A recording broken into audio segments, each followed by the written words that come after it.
Assalamualaikum warahmatullahi wabarakatuh. Nama saya Nuril Ayuning Ifadah, NIM 201101030021.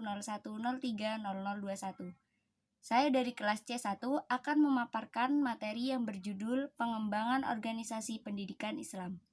Untuk lebih jelasnya, simak video berikut ini. Terima kasih. Pengembangan organisasi. Pengorganisasian atau organizing pendidikan Islam suatu mekanisme atau suatu struktur yang dengan struktur itu semua subjek, perangkat lunak dan perangkat keras yang kesemuanya dapat bekerja secara efektif dan dapat dimanfaatkan menurut fungsi dan proporsionalnya masing-masing. Adanya inisiatif, sikap yang kreatif dan produktif dari semua anggota organisasi pendidikan Islam, dari pangkat yang paling rendah sampai pangkat yang paling tinggi, akan menjamin organisasi pendidikan Islam berjalan dengan baik. Pengembangan organisasi dalam pendidikan Islam. Setiap organisasi sangat perlu untuk berkembang seiring dengan perkembangan zaman. Organisasi harus mampu beradaptasi dengan perubahan dalam aspek kehidupan seperti perkembangan teknologi, ekonomi, politik, dan perubahan budaya. Dalam menghadapi perubahan, diperlukan sebuah konsep untuk membantu sebuah organisasi dalam menciptakan respon yang efektif terhadap perubahan ini.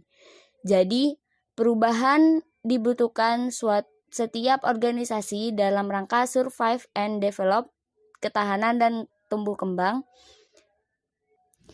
dalam menghadapi perkembangan zaman. Pengertian organisasi.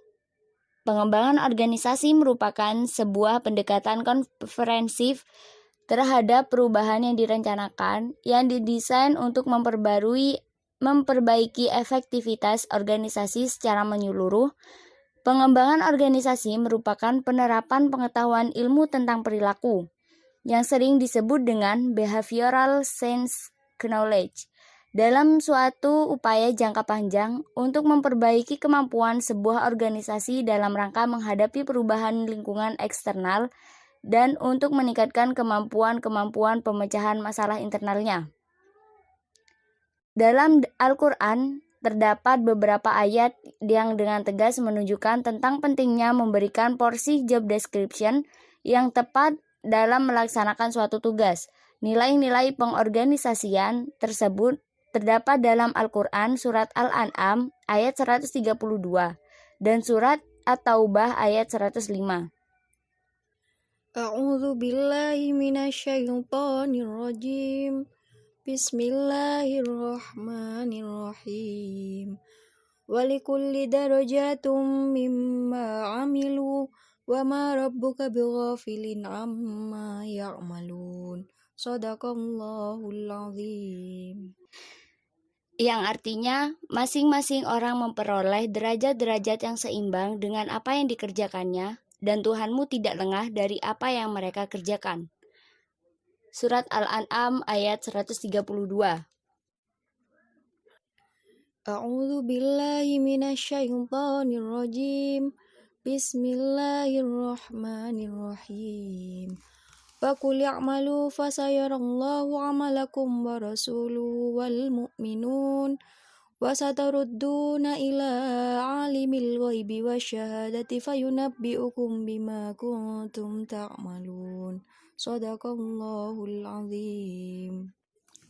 Yang artinya, dan Rasulnya serta orang-orang mukmin akan melihat pekerjaanmu itu, dan kamu akan dikembalikan kepada Allah yang mengetahui akan yang gaib dan yang nyata. Lalu diberitakannya kepada kamu apa yang telah kamu kerjakan. Kandungan isi Al-Quran. Ayat di atas dengan tegas dan jelas menunjukkan bahwa manusia berkarya menurut kecakapan masing-masing. Kecakapan seseorang baik berupa ilmu yang dipunyainya maupun sebagai pengalaman akan menempatkan seseorang pada posisi tertentu, sesuai dengan disiplin ilmunya. Pembagian kerja semacam ini pada akhirnya akan menjurus menjadi spesialisasi dan profesionalitas yang diakibatkan adanya kecakapan perbedaan disiplin ilmu dan keterampilan masing-masing yang menjadi bidang keahliannya. Penyebab pengembangan lembaga pendidikan. Penyebab terjadinya pengembangan organisasi pada lembaga pendidikan terdiri dari atas hal-hal berikut. Yang pertama, inovasi teknologi yang semakin maju dan berkembang. Yang kedua, sarana dan prasarana lembaga selalu berubah dengan adanya tuntutan dari masyarakat atau peserta didik. Yang ketiga, sistem yang bagus perlu dikembangkan dan sistem yang sudah usang harus diubah oleh lembaga agar dapat menjadikan lembaga lebih baik. Yang keempat, metode baru dalam mengelola lembaga dan membuat langkah-langkah yang baru dan metode dalam mengelola lembaganya juga pasti berubah. Yang kelima, lembaga-lembaga pendidikan tidak akan maju tanpa bantuan dari organisasi yang membantu. Demikian pula, adanya organisasi yang baru dapat mengubah langkah lembaga. Yang keenam, pendidikan di Indonesia tidak hanya berasal dari satu budaya, tetapi juga mencakup semua budaya yang ingin memiliki pengetahuan dalam lembaga. Tujuan pengembangan organisasi. Definisi organisasi pendidikan adalah koordinasi secara rasional sejumlah orang dalam bentuk institusi pendidikan. Tujuannya adalah menyiapkan peserta didik menjadi anggota masyarakat yang memiliki kemampuan akademik dan atau profesional yang dapat menerapkan, mengembangkan, memperkaya khazanah ilmu pengetahuan, teknologi, kesenian, serta mengupayakan untuk meningkatkan taraf kehidupan masyarakat dan memperkaya kebudayaan nasional. Pengembangan organisasi bertujuan untuk meningkatkan keefektifan kerja organisasi. Mendefinisikan pengembangan organisasi sebagai sebuah proses yang berkesinambungan secara terus-menerus yang dilakukan untuk melakukan usaha-usaha perbaikan atas berbagai kegagalan atau kesalahan. Juga untuk memenuhi berbagai harapan-harapan yang diinginkan, serta bagian dari cara untuk peningkatan kualitas kuantitas yang telah dimiliki sebelumnya, dan mempertahankan nilai-nilai dasar dan utama yang terkandung di dalam budaya organisasi. Langkah-langkah pengembangan organisasi pendidikan Islam.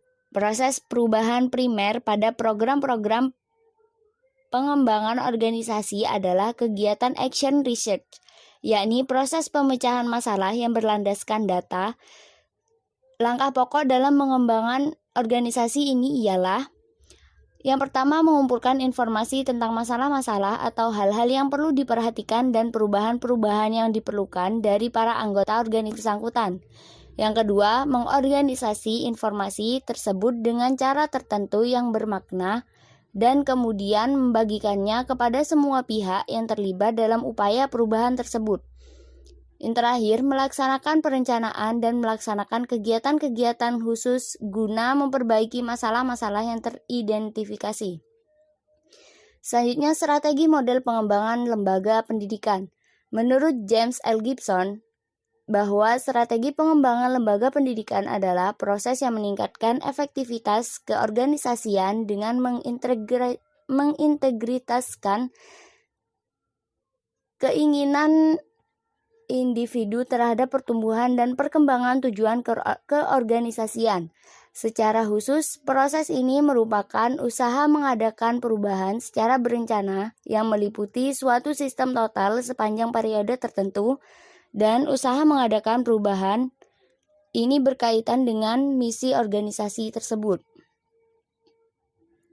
Selanjutnya, faktor-faktor yang mempengaruhi strategi pengembangan lembaga pendidikan. Beberapa faktor yang mempengaruhi strategi pengembangan lembaga pendidikan adalah sebagai berikut. Yang pertama, pandangan terhadap pendidikan. Yang kedua, memenuhi kebijakan Depdiknas dan masyarakat. Yang ketiga, perubahan sosial demografis dalam masyarakat. Dan yang keempat, pengaruh ilmu pengetahuan dan teknologi. Dan yang terakhir adalah dimensi upaya pengembangan kelembagaan pendidikan. Pengembangan kelembagaan pendidikan merupakan hal yang mutlak dilakukan dalam bentuk penguatan kapasitas organisasi kependidikan yang dapat diberikan kontribusi bagi pengembangan mutu pendidikan yang ada. Berdasarkan beberapa penjelasan teori di atas, ada 4 dimensi yang dapat dilakukan sebagai upaya pengembangan kelembagaan pendidikan. Yang pertama, melakukan pengkajian terhadap kondisi lingkungan eksternal pendidikan. Yang kedua, meningkatkan motivasi pendidikan, yaitu dengan lembaga pendidikan merupakan unit kajian yang memiliki jiwanya sendiri. Dan yang ketiga, mengutamakan kapasitas pendidikan, yaitu kemampuan pendidikan untuk mencapai tujuan-tujuannya. Dan yang terakhir adalah meningkatkan kinerja pendidikan. Adapun peningkatan kinerja pendidikan ini dilihat dari 3 hal pokok yang harus diperhatikan, yaitu keefektifan pendidikan dalam mencapai tujuan-tujuannya, efisiensi penggunaan sumber daya, dan keberlanjutan pendidikan dalam pengembangan visi dan misi yang dijalani. Baik, sekian pemaparan materi yang saya jelaskan. Kurang lebihnya saya mohon maaf. Terima kasih. Wassalamualaikum warahmatullahi wabarakatuh.